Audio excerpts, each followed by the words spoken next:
निमिया के डाढ़ जन काटैया मोरे बाबा हो। निमिया चिरैया के बसेरा हो। निमिया के डाढ़ जन काटैया मोरे बाबा हो।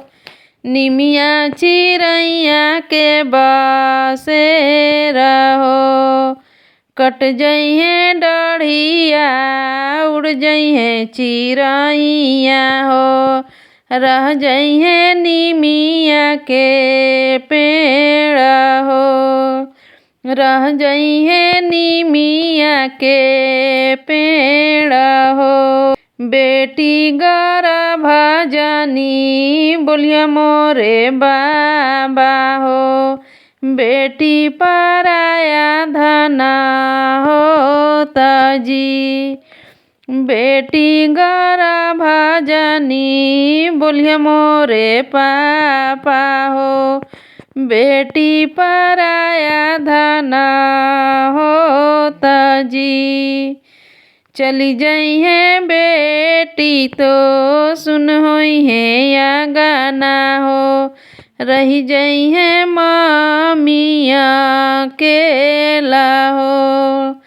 रही जइहे ममिया अकेला हो। इतना वचन सुनी मम्मी हो अपन मम्मी रोवे मड़उआ के बीच हो। रोवे मड़उआ के बीच हो।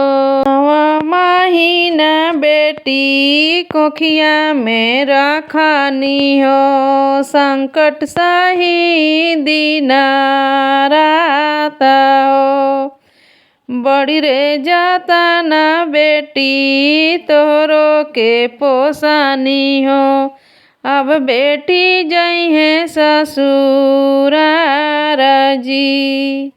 अब बेटी जइहे ससुराल जी। डोलिया कहारा लेके खड़ा कवाना दुल्हा। सुन सासु यार जहाँ महाराजी। सुन सासु यार जहाँ महाराजी। विदा कर सासु हो अपन धियावा हो। विदा कर दुल्हिन हमाराजी। विदा कर दुल्हिन हमाराजी। बाहरे से आवेलन भैया हो अपन भैया। नैना भरल दुनो लोर जी। नैना भरल दुनो लोर जी। जौने बहिना संगे खेलनिया गानावा हो। कैसे में भेजी ससुराल हो। कैसे में भेजी ससुराल हो। दुआरे पर रोवेलन बाबा हो अपन बाबा।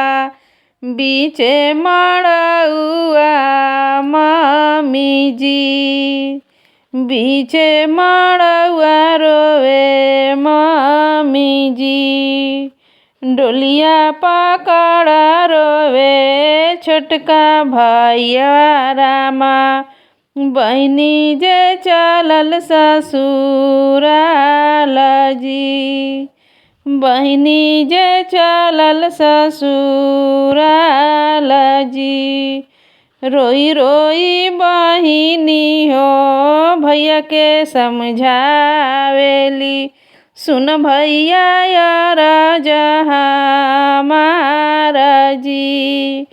सुन भैया यार जहाँ महाराजी। तोहरो लिखल भैया बाबा दुआरिया हो। हमरो लिखला दूरा देश हो, हमरो लिखला दूरा देश हो।